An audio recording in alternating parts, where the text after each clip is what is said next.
So we are live. Welcome to the Greatness Engineering Hour show, a show where I bring you exceptional people, champion, trailblazers, and people who have a particular knowledge to share. And today it's gonna be the same. I'm bringing you a champion. We're going to India again, and we're gonna learn a lot about coaching and also how coaching is evolving in this period of volatility, uncertainty, and great challenge. And today, just to give you a brief, our guest is Prakash is the CEO and founder of Sea Change Consulting, and is a strategic thinker and turnaround specialist, and is specialized in business growth and coaching as well, C-suite, as I said, and entrepreneurs as well, to help them grow their business exponentially. And I think the key highlight for Prakash today is his new book, Spiritual CEO. So we're gonna delve into it during the show, and understand exactly what spiritual CEOs mean, because it's sometimes very difficult to associate executive with spirituality, but we're gonna understand that a little bit more with Prakash today. So without any further ado, I'm just gonna bring Prakash. So get ready. Let us know where you're watching from, and also don't forget your notebook and your pen, because again, we're gonna learn a lot today, and I want you to take notes. And then, when you have those notes, make sure that you take massive action and implement what you're going to learn from Prakash today. So let's start and have really a great conversation, because I anticipate it to be a very good conversation on coaching and on different things, and how executive is evolving right now with what's happening with the pandemic and the economic meltdown.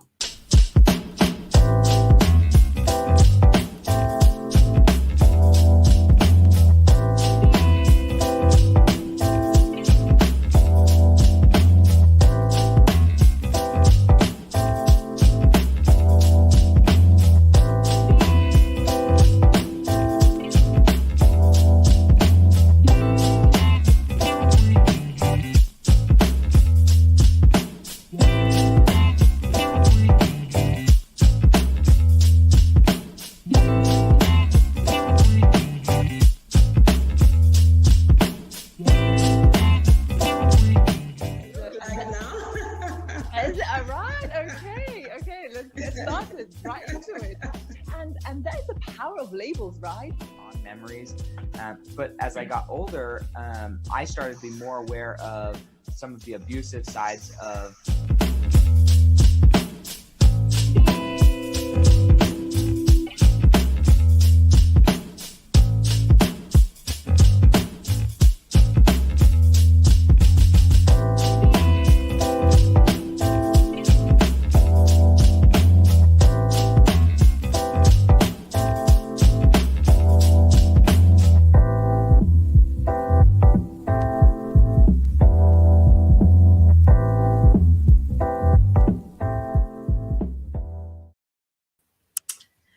So, good evening, Prakash, and welcome to the Greatness Engineering Hour show. It's such a pleasure to have you today with us, and I know that there's a lot that we're gonna learn from you as well, and especially I'm particularly excited about knowing a little bit more about your new book and how it relates to what we're facing right now. So before we delve into the conversation, just want to know, if you can introduce yourself and let us know who you are and what you're doing, and maybe tell us a little bit about the key, milestone in your life and in your career as well.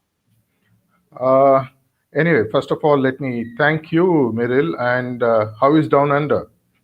Dananda is good.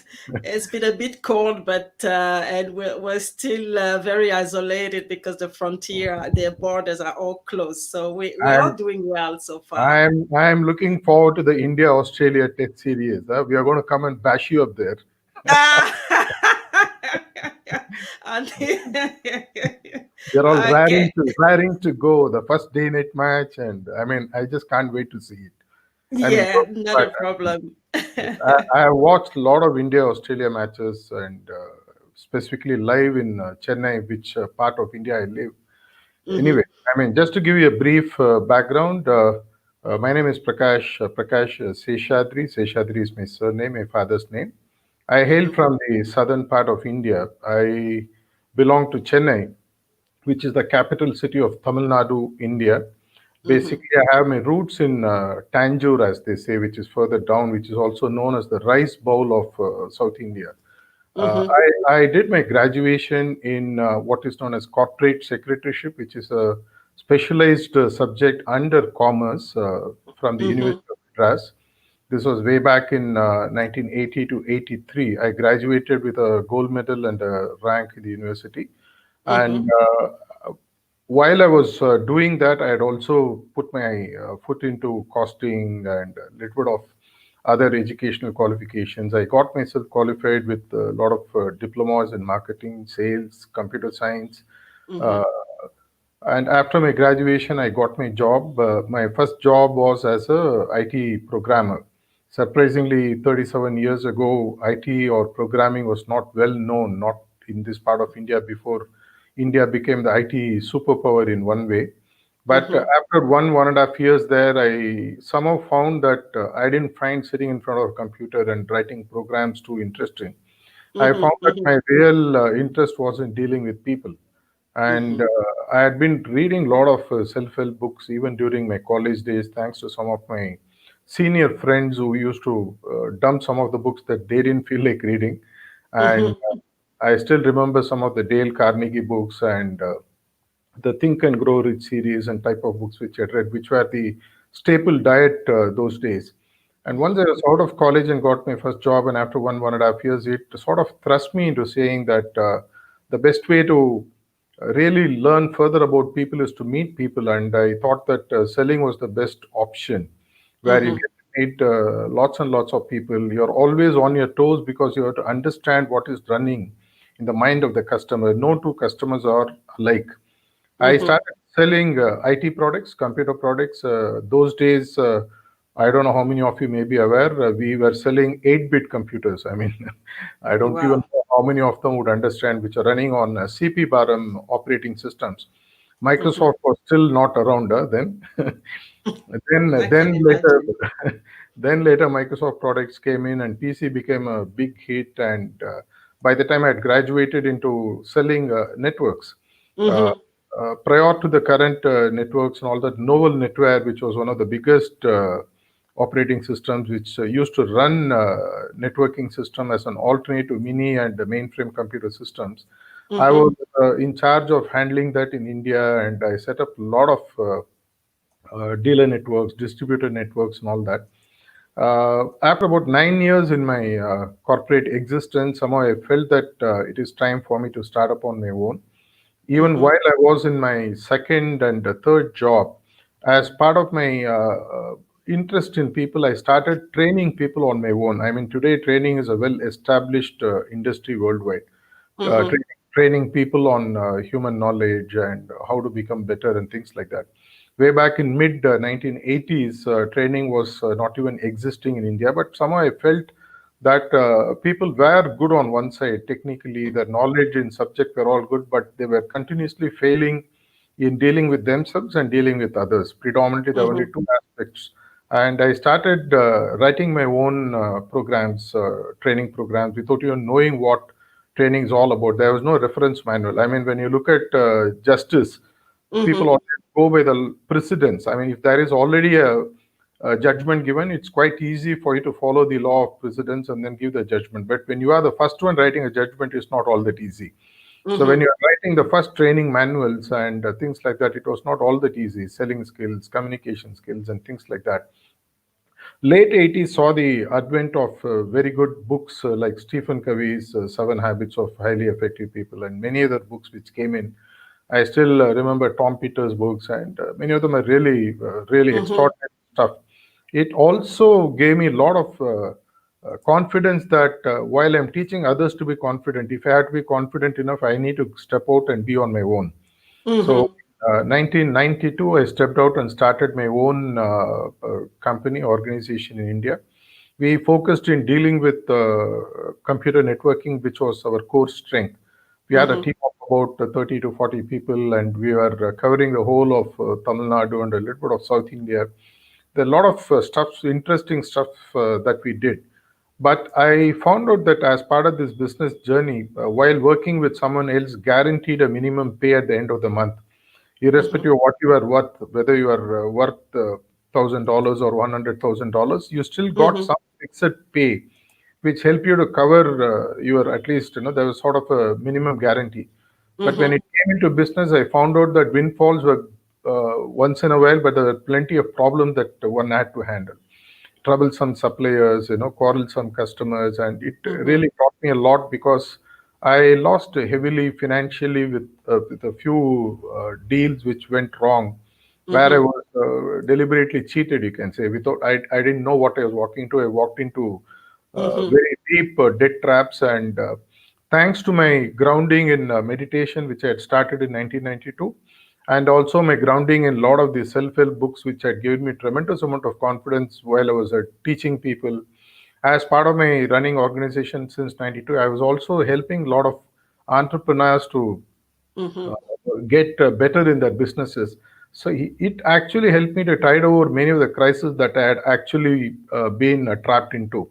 It was like a Mm-hmm. cesspool. It was not all that easy, but somehow I kept getting help, and it actually gave me the confidence actually to come out with my first book. I Mm-hmm. came out with my first book in 1998, which was titled "You Too Can Sell," and I was audacious enough to come out with a completely an audio format book when India at that time did not even have one audio format book which had come about. Till then, all Mm-hmm. audio format books were being imported from Europe and USA. Mm-hmm. Titles like Zig Ziglar, Tony Robbins, and people like that were the only ones who could have the guts to release something in audiobooks. But I did go about releasing it, and it had Mm-hmm. a decent run. It had a very good run actually in India. It was the run was so good that one of my copies landed with McGraw Hill USA, and Mm-hmm. whoever had a look there, one of the VP publishing person had a look. He was so happy with it that he had sent it to the Indian counterpart who was sitting out of New Delhi, the capital of India. Mm-hmm. And in 1999, 2000, he flew out to Chennai to meet me, and he signed a contract buying the worldwide rights for that book. And it took me about 1.5 years to work with the editing team, and then the book was republished in India and relaunched again with the same topic but with a global footprint. Mm-hmm. In between, I had also been releasing a lot of motivational tapes through the music system, music channels, and all that. Somewhere around 2000, I felt that IT was losing stream, at least Mm-hmm. the networking and hardware portion. When I entered the market in 1992, the margins with which we did the business was something like 50 to 100%, Mm-hmm. which was a good run. But by the time I had endured a long time, about 8, 9 years in my business, the margins had literally come down to single digit percentages, which meant that if you had to sell 1x before to make a margin, decent margin to survive and grow, now you have to Mm-hmm. sell 3x or 4x because the margins had completely dropped. So I found that while I had expertise in dealing with people and training and coaching and consulting Mm-hmm. and kind of stuff, I was wondering why not dive deeper into that.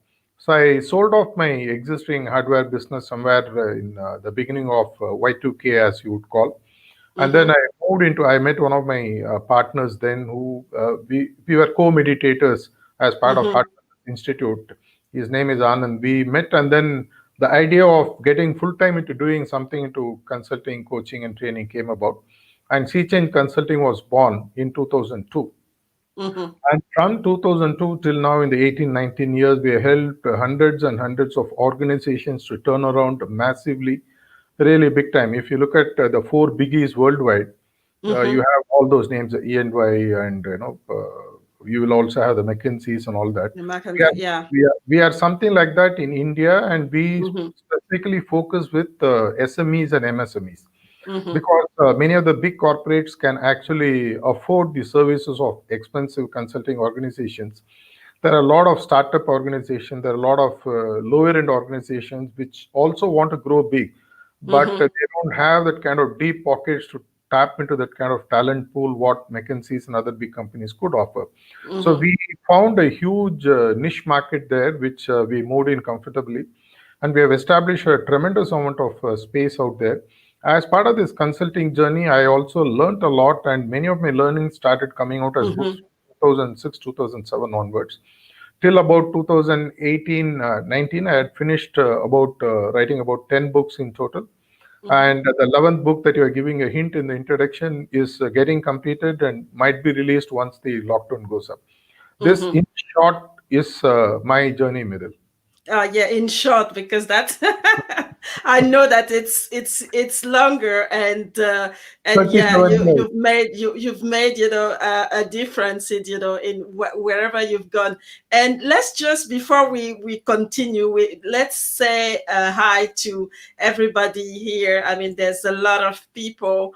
So there's Ray of Creation watching from southern India. We have Abram. Hey, Abram. He's already, captivated by the conversation. There's Rada as well, and so Nishit, quite a lot of people, and I think there's your colleagues from Sea of Change. Yeah. Happy to watch this super good conversation, and again, traveling. So that's Haj, and we also have Lingen as well. So full house for this show to actually take part into the conversation. But my question, because you spending now a lot of time coaching and helping entrepreneurs and especially CEOs of, because you said that you find your niche, which is a little bit below the big corporations. So I just want to know, what are the key challenges that you think that they have, and how do you practically help them, and how do you see them evolving and going up to the next level based on the work that you're doing? Yeah. Normally, what we do is when we step into an organization, we look at taking the entire organization and helping them to turn around. While Mm-hmm. we do this, normally we find out as part of the initial digging process or understanding process, we find out what actually their current competencies are. Mm-hmm. What are they good at? What is the product? What is the service? And then we find where are they now? What are they Mm-hmm. capable of becoming? What are the stumbling blocks that are to be removed? Like the famous quotation of Ray Kroc, the CEO of McDonald's. Find Mm-hmm. what the goal of the person is and remove the blocks. That is the only thing that you need to do. People are capable of running. They don't know how to go. There are Mm-hmm. Mm-hmm. blocks in between, find the blocks and remove, but it's easier said than done. When we get into these interactions, we find predominantly that the challenges that the client all along perceived were not the challenges that actually are there on the field. Mm-hmm. Predominantly, we have found that 70 to 80% of the problems in any organization, problems and the plus points, are the people. Mm-hmm. Mm-hmm. People are good, people are competent, but they don't know how to perform. Maybe there is a boss. If you look at any organization, leave alone India, even anywhere in the world, Around in even the now world. the most practiced system is the command and control. You have a pyramid system. You have Mm-hmm. a CEO, the managing director sitting on the top, and then you one or two people reporting, and then the chain goes down. Mm-hmm. And what happens is people at the bottom actually have a lot to contribute to the organization, Mm-hmm. but they really don't know how to reach to the top. And many times, what happens is that subordination takes over. Why do I want to interfere? Why do I want to unnecessarily rub? People on the wrong side. Let me Mm-hmm. continue. I'm getting my salary. I'm happy. Let me stick on to this. When Mm-hmm. we go there, what one of the things that we help building in any organization is trust and respect, where Mm-hmm. people are able to see the other person's capability, allow them to flourish. And as we move up the ladder, we find that in many of the organizations, actually the biggest strength is the entrepreneur, and the biggest bottleneck is the entrepreneur himself, Mm-hmm. because they are sitting in a place where it's like no one wants to actually talk to them out of fear or whatever, respect, fear. And many times when, assuming, say, you are a boss sitting at the top of the organization, you want to take a Mm-hmm. critical decision which will change the course of the organization. What is Mm-hmm. likely to happen is that the biggest challenge we have found with CEOs and MDs is what we call as the doubt trap. Everyone has a doubt, will it work? But Mm-hmm. Mm-hmm. they cannot go and tell the next level of command that I have a doubt about the proposition I'm making. Mm-hmm. But the Mm-hmm. moment I express my doubt, the confidence of the team actually goes for a toss. So I need to sort of step into a blind alley without knowing where I'm actually stepping into. And this Mm-hmm. is where coaching and consulting really takes a big shape, because the advantage is that I have worked with about, say, 45 verticals: pharma, manufacturing, R&D, research, anything you take, we have worked. Mm-hmm. And we bring the best practices of all these. Say, for example, we work with an organization which offers services to a specific industry. And Mm-hmm. we are working with an organization which is in manufacturing of certain high-end products. We might find that there is something here which may be useful there. And Mm-hmm. when we actually sort of sit outside the problem, like what Einstein famously said, when you're part of the problem, you have a myopic view. It's very difficult to solve. The Mm-hmm. advantage Mm-hmm. when we go there is that we offer a dispassionate view, because we are not investors. We are only giving knowledge support. We look Mm-hmm. at the CEO's dilemma. Many times we have what is known as a owner's trap. The owner gets into the business. He has a great idea. He gets the initial funding through, and then the organization grows. At some point of time, what happens is that he becomes a bottleneck himself. Mm-hmm. And the best thing is that, like the emperor's nude clothes story you might have read, where no one wants to tell the emperor that you are nude, Yeah. and none of the employee wants to tell the CEO that, boss, you're wrong. Too risky. It's risky because you lose your job. At the end of the day, I had to buy my bread and butter. I had to pay for my rentals and bills and E- electricity. And exactly. especially in COVID times, who will open up? Even to No, get nobody. salary is a big challenge. So what Mm-hmm. happens? The CEO is in a typical challenge. He is always in a doubt trap, and he's in a owner's trap. He doesn't know what to do, and this is where we get in and actually present. We act as a bridge, though it sounds to be very surprising. We Mm-hmm. act as a bridge between the CEO and the entire organization many times. And we also act as the board bridge between the board of directors and the external investors, the bankers, the PEs, and the VCs who put in the money. Mm-hmm. The CEO is caught on one end. He has a tremendous pressure to perform because money is coming in. On the Mm-hmm. other hand, he has the staff which he has to manage. And hence, what happens is he is always, whether you know it or not, he is one of the highest pressurized person in any organization. I Mm-hmm. mean, look at the Australian Prime Minister. Maybe it looks very simple as a job, but he is under tremendous pressure. You don't Mm-hmm. know what's Mm-hmm. happening with China. You don't know what's happening with Australia. No, I mean, US. You don't know what is happening with the migrants. You don't know Mm-hmm. what is happening with the Aborigines who are part. I mean, it's always a tremendous amount The of stress. pressure with the job, and Mm-hmm. they need someone what we call as a sounding board. They need to go on. I mean, like in Israel for the Jews, you have the Wailing Wall, right? You need a Mm-hmm. place where you can go and say, "Boss, I want someone to listen." When you go to the CEOs, many times what we offer is nothing but a leaning shoulder. We just Mm-hmm. Mm-hmm. listen compassionately, listen without any prejudice, and 90% of the time they feel so relieved because somebody has listened to them. And Mm-hmm. at the end, they will normally come back and say, "Prakash, do you have any suggestions?"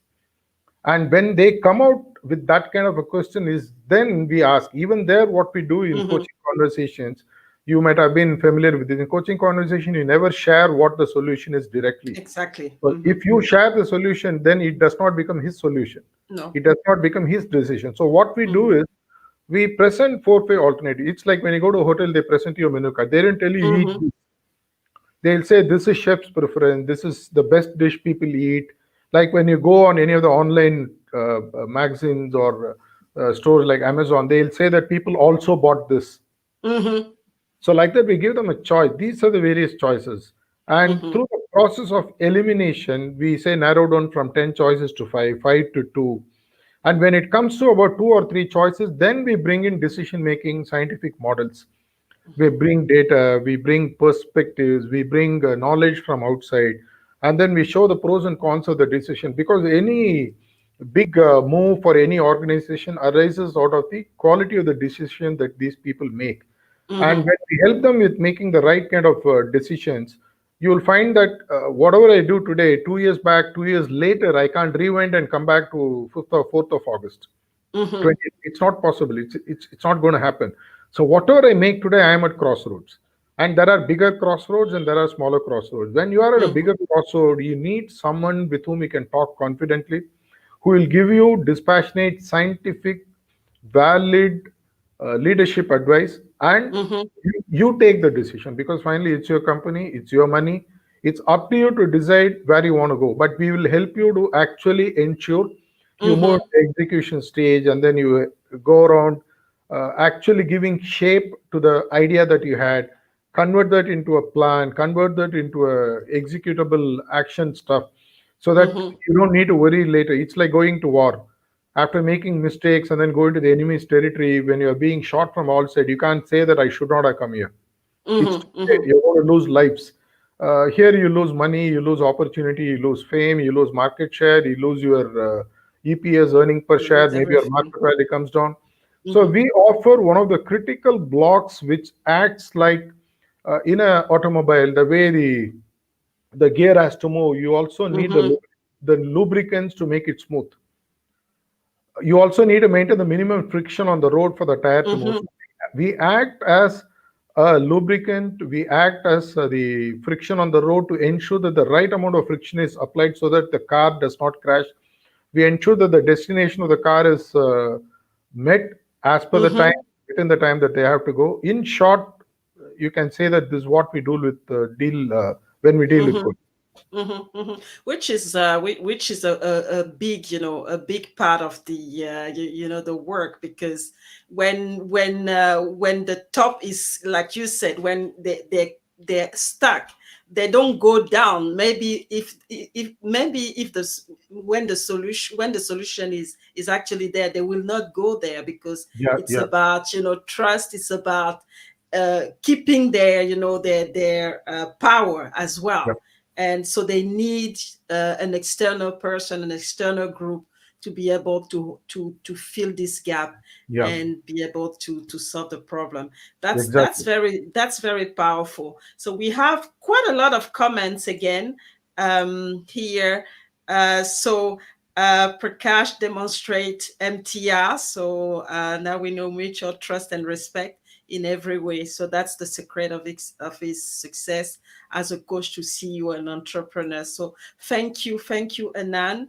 And we also have, I think, Abraham as well, talking about electric mix of insightfulness, knowledge, and spirituality, which is what what we need, especially when we are challenged. And I think that's something that I want to focus on right now, because we always look at different things, when we are in a corporate world. We look at finance, we look at knowledge, we look at skills, but spirituality is something that we don't think about.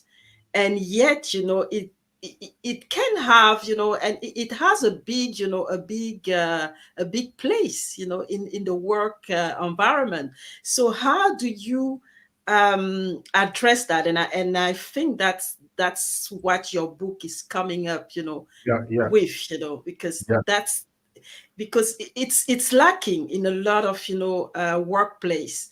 And yet, especially now with what's happening with the pandemic, and then all the challenges, the volatility, things are going fast, and we tend to feel like we're trapped in a way because of what's happening. So how does spirituality come in inside?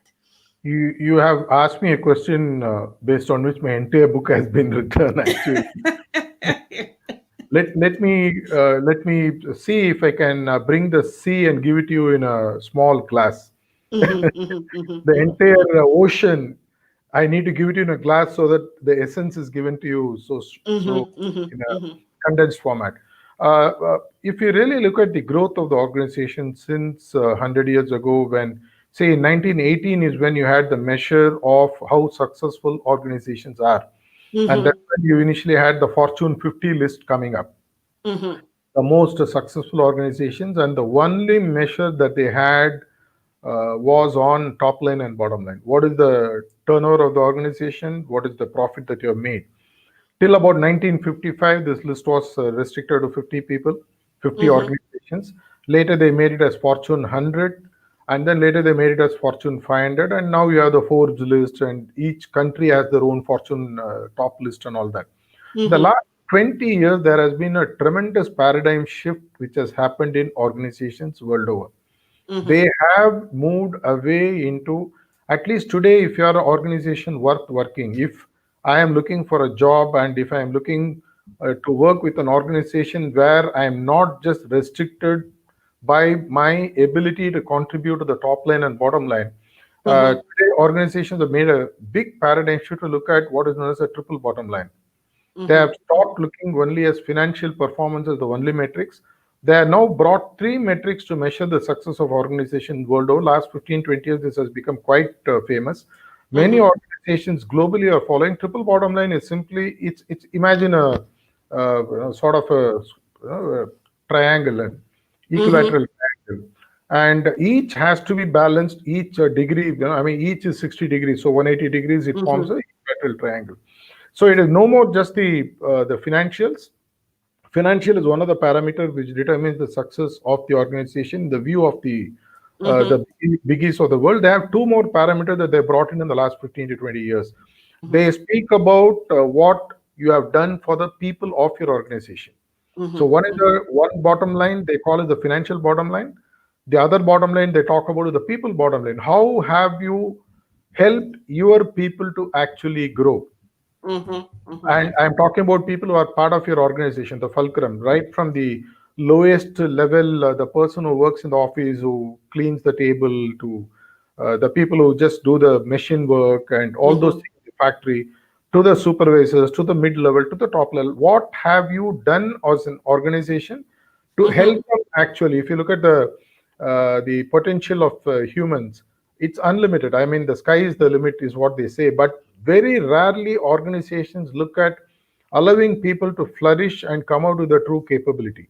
And Mm-hmm. now the second bottom line now looks at what have you done as an organization to allow people to become what they're truly capable of. Mm-hmm. I Mm-hmm. mean, for example, if I had to start an organization in 1992, I started because I felt constricted in some way that my Mm-hmm. true capabilities were not being allowed to flourish in the organization in which I was working. My boss had only one goal: how much Mm-hmm. sales are you going to bring? How much profit are you going to bring? Period. It's over. And then I looked at it. I am not growing. They did a survey beautifully about 10 to 15 years back, and then they Mm-hmm. found out top six reason as to why people quit organization. Will you believe the lowest denominator in that, or the lowest meaning the people gave the smallest weightage for that was the paycheck that they were getting. Mm-hmm. Invariably, we all think that pay is the reason why people quit. Exactly. And then they moved up the ladder. They found out that the third reason, I mean, I leave the fifth and fourth out. The third reason that they said was because they did not find it comfortable to work with an immediate boss. Mm-hmm. Mm-hmm. I mean, Mm-hmm. there is a famous quote that people don't quit organizations, so they quit their bosses. Mm-hmm. The second was that I don't get enough opportunity to learn in this organization. People, why Mm-hmm. quit? Why they were quitting organizations? Because they didn't get enough opportunity to learn. The first topmost reason why people were quitting, according to this survey which was done by Gallup many years ago, Mm-hmm. it said that people quit because they were not being allowed to grow. They were not allowed Mm-hmm. to express themselves. I am capable. I am actually capable of running your organization, but you are making me to just do some clerical job. Mm-hmm. That's why the famous concept that there are thousands and thousands of CEOs hidden in every organization. And those CEOs who have found that they are capable of becoming CEOs, they go out and start on their own because they're not allowed to prosper within. So the Mm-hmm. second bottom line is about allowing people to become what they are. And Mm-hmm. the Mm-hmm. third bottom line, they now the triple bottom, the third bottom line they're speaking about is what are you giving back to the society? Mm-hmm. We, for example, we tap into the society for everything. We tap into the natural resources, we tap into the knowledge resources, we tap into the people, we tap into the government support that every government is giving for every organization to grow in one way or another, what are you giving back? Like the famous English quotation that I read long ago, leave the place as you found when you go, if not better.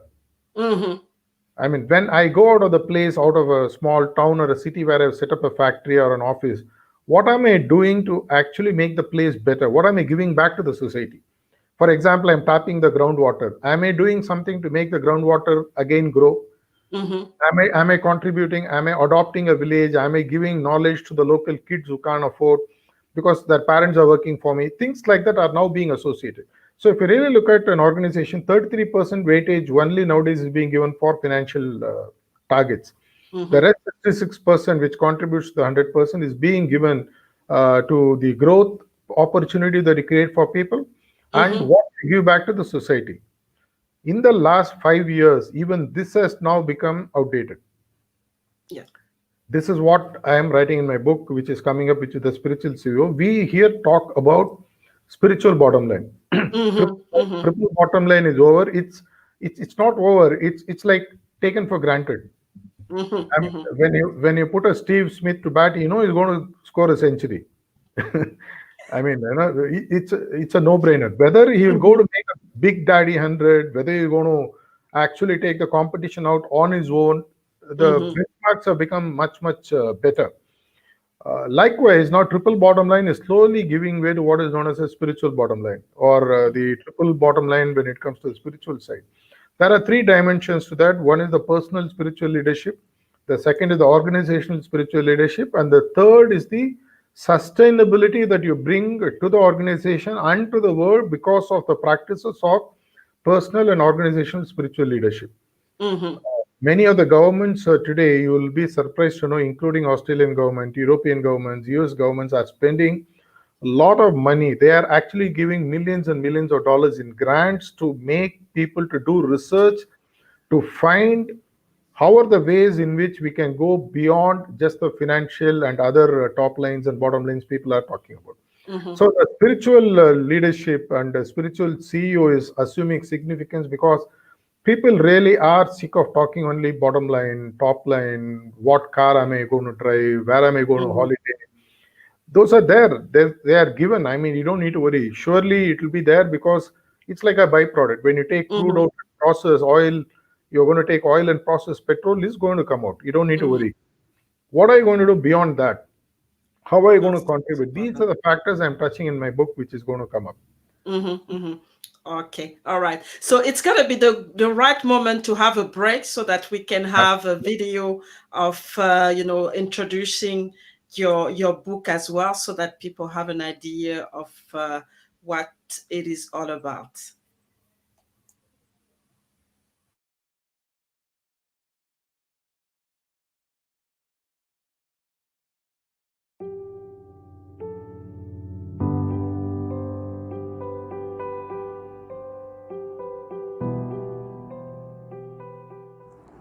I'm MK Anand, Founder and Chief Relationship Officer, Sea Change Consulting, India. Spiritual CEO, a multidimensional, all-encompassed book has been authored by Prakash Seshadri from India. Prakash Seshadri is the founder and Chief Executive Officer of Sea Change Consulting, India. I'm extremely delighted and happy to share my insights about spiritual CEO to all of you. The first quarter of 2020 has witnessed new normal as a buzzword in every aspect of it. And it's been widely used as a single English vocabulary over the last 100 years or so. CEOs of the corporate world around the world have to handle this new puzzle, which is not known to any one of us from 1918, which was the previous pandemic of this world, of this proportion and size. Millions of people lost their lives and businesses have crippled and gone haywire. Well, we have passed through several giant steps ahead from the past over the last several decades. It could be like industrial revolution, technology revolution, a digital revolution, and currently we are in industry 4.0. We talk about artificial intelligence, machine learning, and so on and so forth. So what exactly this book is going to deal with, if you really look at it, I'm going to share more as we go along. The illiterate of the 21st century will not be those who cannot read and write, but those who cannot learn, unlearn, and relearn. Alvin Toffler, world's most famous futurologist, said long ago. Hence, the new blue book for the corporate world is a need or hour, and it has to be written afresh for the CEOs to handle what has not been taught, perhaps, in the world's best BE schools till now. I recall now what Peter Drucker said once. He said, ultimately, people are the product of their influences. Very recently, Marshall Goldsmith tweeted, he said, what is the greatest threat to success and how can you avoid it? For this question, he simply put, we all need help and it's okay. The great Jack Welch beautifully said long ago, when you were made a leader, you weren't given a crown, you were given the responsibility to bring out the best in others. Spiritual CEO deals with quite a lot of management wisdom, taking cue from various management gurus of the past, their experiences, the wisdom, coupled with Prakash Seshadri, the author of the book, with his own 3 decades of corporate experience as a business coach for several CEOs across Asia. And he doesn't stop right there. He goes on by adding more flavor to this book in multitudes. As we go along, we will be able to see. Let's look at what Eastern philosophers have said about management, about life in general. One of the greatest philosophers of India by name Adi Shankara, he said, when your last breath arrives, grammar can do nothing. Further he added, when our false perception is corrected, misery ends also. Spiritual revolutionary Swami Vivekananda from India echoed his voice by saying, take up one idea, make that one idea your life. Think of it, dream of it, and live on that idea. Let the brain, muscles, nerves, every part of your body be full of that idea and just leave every other idea alone. This is the way to success. That is how great giants are produced. I am equally honored to quote the spiritual scientist from India during last century, revered Babuji Maharaj. He said, it is easier to pick up a needle with your fingers than a crane. What a profound statement indeed. 21st century CEOs of the world requires quite a lot of demanding aspects, compelling aspects from any of the books like Spiritual CEO. I am very sure Spiritual CEOs doesn't disappoint them. Why? The author of the book, Prakash Seshadri, has covered multiple things in this book. He has covered 3 major aspects for any CEO to really go through in depth. 1, the management wisdom with the current practices, and spirituality, which is absolutely need or are for every organization, every human being in this world. 3, philosophy. We also need to know the philosophies of the world. So he has chosen Bhagavad Gita for this particular area and brought in quite a lot of aspects from Lord Krishna. The author has amalgamated all the 3 areas like management, spirituality and philosophy as a single aspect and brought out what I call not best of both worlds but best of all worlds for a CEO to go through and get benefit out of it. A multi-million-dollar company to multi-trillion-dollar organization, every CEO can pick up this book, Spiritual CEO, to take the wisdom from Prakash Seshadri and the spiritual CEO. It's surely not going to disappoint you. It is pivotal to know what great Lord Krishna said millennia ago. Karmanyeva adhikarakse ma paleshu kadachana. What is the meaning of it? A man should perform his duty without considering the result of his righteous action. Even if it hurts him, destroys him, he has to do his duty because that is his right. He has no right or control over the result he will get from his action. A well balanced, moderated individual, isn't it? Prakash Seshadri has meticulously blended Western mind with Eastern heart, covering management, spirituality, and philosophical wisdom of great people of the past and the present, coupled with his wisdom from 3 decades of professional endeavor in the corporate world, and also his business acumen to come up with a special book which is to be placed at your bedside table to re-establish better world, high aspirations, prosperous society worldwide, irrespective of the country's borders, and go beyond human perceptions for better tomorrow. The secret of Prakash Seshadri's accomplishments is an ardent practitioner of heartfulness yogic practice for around 3 decades and is serving in various capacities to his master and the 4th global guide of 75-year-old Heartfulness Institute headed by the most regarded and revered Master Daji, who is also the president of Heartfulness Institute.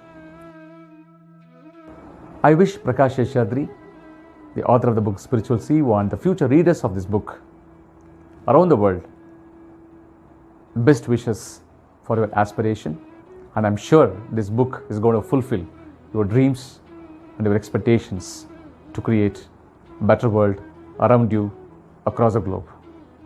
Tadastu. Amen.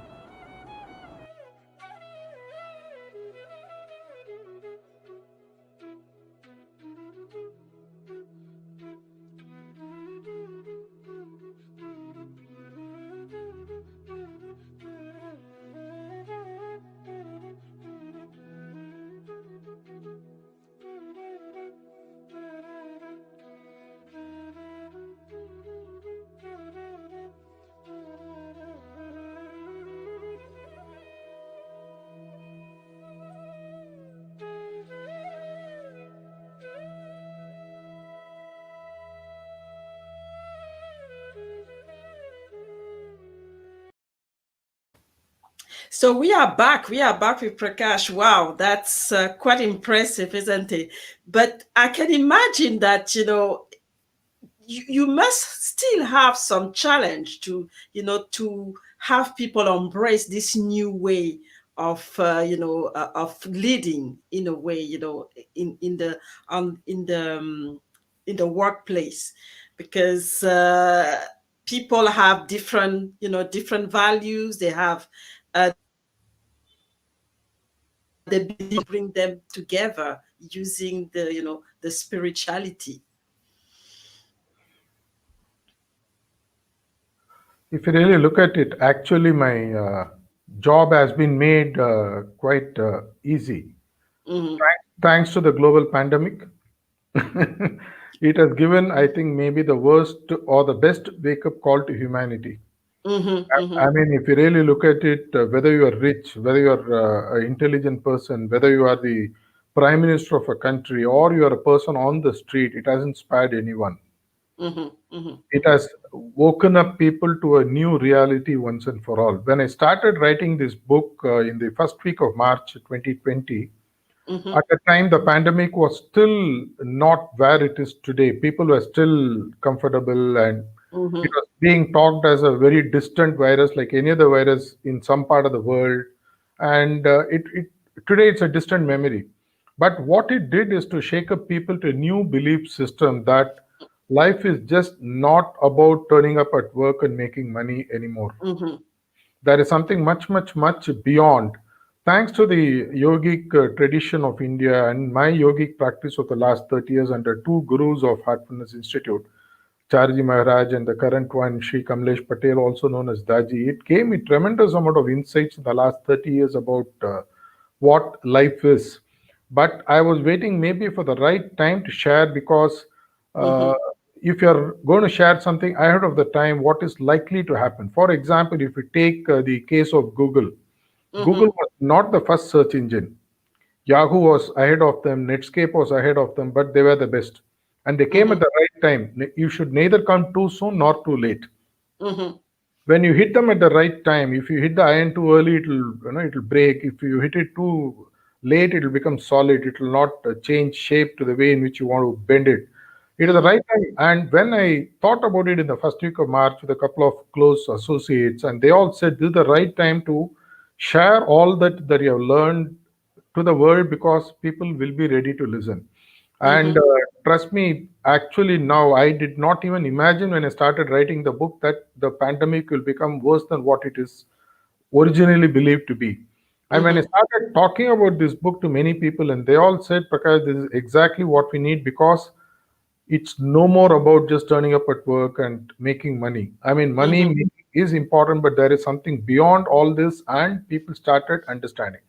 And for this, I might have to give a different spin, because the moment you use the word spirituality in corporate life, Yeah. it's treated as a bad word. Immediately, you're associated as a religious person. Mm-hmm. You are taken as a person who turns up at a church or a mosque or a temple, and you're considered as a weak-kneed person. Let me give you a completely different definition to start with, what I understand as a global definition of spirituality. Mm-hmm. I see it as, let me define it, put it this way. Spirituality, in my view, is a person whose personal vision is aligned to a global vision, where my personal vision and global vision is to ensure people's happiness, peace, and prosperity. Mm-hmm. Let me Powerful. read it here. My personal vision, I should have a personal vision in the first place. Many people don't. Must have an alignment to the global vision. When you don't have a personal vision, where is the question of having a global vision? Mm-hmm. And society doesn't change unless individuals change. So my personal vision is aligned to a global vision. And what is the vision? To ensure everyone is happy, everyone is growing, and everyone is peaceful. Mm-hmm. If Mm-hmm. this is practiced, you don't need to bring religion into this, you don't need to bring caste into this, you don't bring community into this. I want to be peaceful, I want to grow, I want to be happy. You want to be peaceful, you want to grow, you want to be happy. So it's not, unfortunately, life was taught all along as a unilateral running race. I mean, Mm-hmm. if you look at Olympics, only one person can get a gold medal in one single event. Mm-hmm. Why should Mm-hmm. it be so? Life is not like that. Life is not actually about getting gold medals. Life is Mm-hmm. about Mm-hmm. life is about living. I mean, it Yeah. doesn't. If you really look at it, I have dealt with the multi-billionaires and many people. When I really get close to them, really I ask them, what is that which troubles you the most? They all come back like a child and share something. They say that I can't sleep peacefully at night Oh. because I don't know where my money is, who is going to cheat me next, and where my next government raid is going to come, or who is going to stab me in the back, and where my Mm-hmm. corporate. I mean, you have billions and billions of dollars in your bank account, you're still not happy. You're not peaceful. You are growing unidimensionally. It's like you go to a gym and Mm-hmm. only your right arm becomes very strong. And imagine your entire body is weak. How would you look? It's Mm-hmm. like Mm-hmm. spirituality is an all-round growth of an individual and hence as a society. And when I started doing this heartfulness meditation 30 years ago, I found that the concept of God or religion was not the focus of spirituality as people Mm-hmm. have started understanding now. And in fact, if you take my book and read, though I quote from mythology, I quote from anecdotes, I quote from Greek Spartans, I quote from various religions, I am not Mm-hmm. quoting about God, I am not talking about God. Mm-hmm. Mm-hmm. Why restrict spirituality as a search only for God? Spirituality is a search for something where all of us can be happier, more peaceful, and all of us can grow to a fuller potential. If you Mm-hmm. want to have a Merc, you want to have a BMW, you want to have a limousine, you want to have a Rolls Royce, go ahead and have, but don't stop someone else from having. And Mm-hmm. don't, I mean, it's about handling your jealousy, it's about handling your ego, it's about handling your pride, it's about handling your comparative situations where I don't become happy because I am what I am. I look at somebody else and say, oh my God, how did he become this? Mm-hmm. How should it matter? If Meryl is happy, enjoying, having fun in Australia, let her have. It shouldn't Mm-hmm. stop me from being happy being in India. Exactly. Why compare and become unhappy? I mean, all these concepts really forced me to write the book, where I actually practically break all the myths that are about spirituality. You will not find Mm-hmm. one direct reference to spirituality as a path to seek God, one direct reference to spirituality as going to church or to a temple or to a mosque, one direct reference to spirituality as the only way in which all problems can be solved. No, I am presenting perspectives about spirituality as a way in which people can become better, be happy, be good. Mm-hmm. And I have constructed the entire book around 9 chapters. You would have seen it in the video.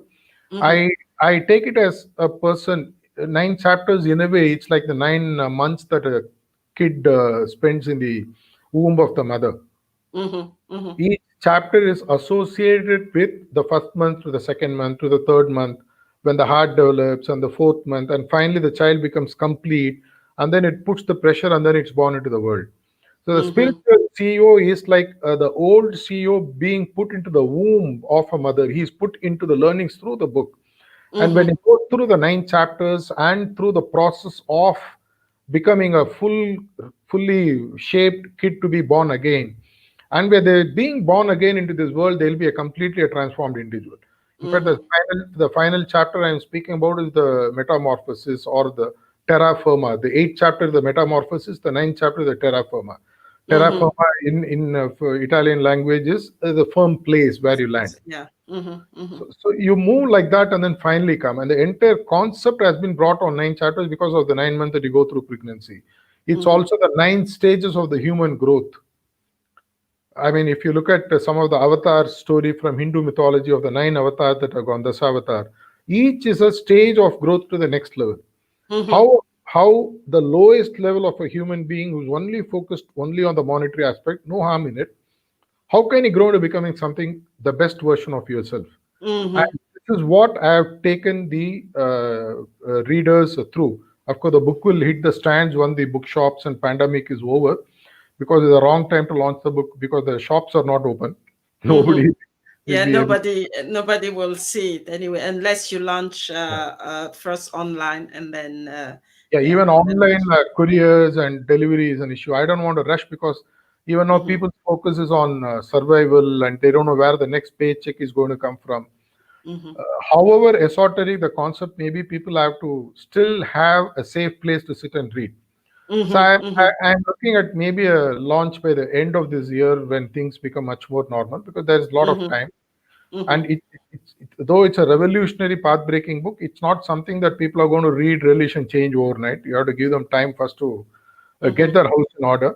So, in short, that's what the book is about. If you Yeah. have, yeah, Which is revolutionary because, like you were saying, I mean, even myself, when I hear spirituality, I want to associate it to, religion or something, and I start to ask myself, okay, what is it doing in the workplace? And it's good to have this explanation and to think about, the metamorphosis and then the global vision, because that's what we miss a lot, especially in a world where we always talk about competition and trying to be better than somebody else, yep, instead yep, of reflecting on ourselves and looking at humanity as a whole, and understanding that we're all connected. So if we can yep, be happy and let other be happy, everybody will be happy, and that's the same in the yep, workplace. yep, yep. So that's very important. So we're getting to the end of the show. How do people connect with you, and what is the last message, a key message that you want to leave the audience with before we leave this platform? Okay. In terms of connecting with them, I think you may be giving the social handles, and they Mm, can visit seechangeworld.com. Prakash at seechangeworld.com is my email ID, and mm-hmm, I'm in all social media handles. You look for Computer Prakash or Sea Change Prakash, you'll find me everywhere. mm-hmm, Uh, I also wanted to share this. They always say that the joy that you have gone through must be shared with the world. There's mm-hmm, no point in a candle dying out without the candle lighting another candle before it dies off. mm-hmm, So for those who are watching the show, specifically all my friends in down under in Australia, Mm-hmm. we do have the heartfulness meditation practice that I have been practicing and benefiting for the last 30 years, which is present Mm-hmm. now in 160 plus countries. They are available, and fortunately, next week they're doing us a big one-on-one training session for all people. Mm-hmm. This is this is a free session. I mean, you can go ahead and contact. The contact details will be splashed across your screen by my host. Mm-hmm. This is something that I want everyone to cherish and practice, because this is what actually opened my eyes to a new world. I was also like anybody else till 1992 till I found this, and this is something that I want them to change. The message Mm-hmm. that I want to leave, if at all, if there is one message that I want to share, other than, of course, thanking you and sharing a note of gratitude for hosting me in this show, Mm-hmm. your true potential is something that is far, far, far beyond what you ever imagined to be. Mm-hmm. As of today, whether you're 5-year-old, 50-year-old, 8-year-old, take it from me based on my personal experience of dealing with more than 1.5 million people in the last 30 years in a personal way, helping them to transform. Your potential is less than 1% of what you are truly capable that you're actually tapped into. Allow Mm-hmm. yourself to be tapped into fully, because it's just not for yourself alone.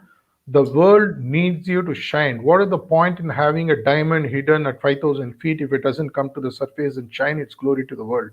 You are Mm-hmm. born to shine and lead. I want each and every one of you to become a shining beacon. The world needs a lot of positivity, and a lot of people out there who are really good, who are still hiding below some kind of whatever mattress or whatever. Please come out. The world is waiting for you to shine yourself and make this world a better place before we all live. That is the message I want to leave. And Mm-hmm. thanks once again, Miril, for hosting me. You are a wonderful host. You allowed me to talk, and you asked a lot of wonderful questions. And I really thank you a lot. Yeah, Thanks. thank you. I'm the one thanking you for all this knowledge and experience and this new concept. I mean, this new it's there, but a lot of us and a lot of my viewers as well, didn't don't see it that way, and it's good to have this, this refresher to understand that there's another dimension, and the first thing to understand that we are unlimited, and we really are the one limiting ourselves, and we don't have to compete with anybody. We can you know become the best that we can be, so that everybody can be happy, and then we align with the vision of the humanity and the world. So that's a beautiful, very beautiful message, and I think it's going to resonate with a lot of people. It resonates with me, and I thank you so much for sharing that with us today. So, I mean, it's the end, but I have another show tomorrow. So it's gonna be a gentleman from the U.S., and again a lot of experience coming in as well on the show. It's gonna be Rocky Romanella. He's a CEO and founder. He's also a keynote speaker, and he has authored as well a book, and he has a lot of experience to share as far as coaching and international business is concerned. So we're gonna have another great show tomorrow, and hopefully everybody will be back to learn as well. So again, thank you, Prakash, for this wonderful show.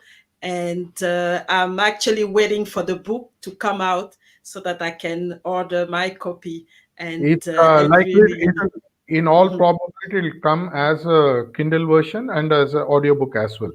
As So well. Okay, so I it will think be a the audiobook will be very good as well to yeah, yeah, listen in a car or anything, because I can see yeah, that it's really needed, and it's really gonna help yeah, a lot of. Oh, it's gonna help me in my business and in my personal life. So I'm yeah. really waiting for that as well. So thank you, and Sure. good night as well. And Thank you. we'll catch up at another time. So Thanks a thank you lot. very much for Thank everybody who's been here, watching from India and supporting us and being part of the conversation. And God bless you all, and thank see you. you hopefully tomorrow. Thank you.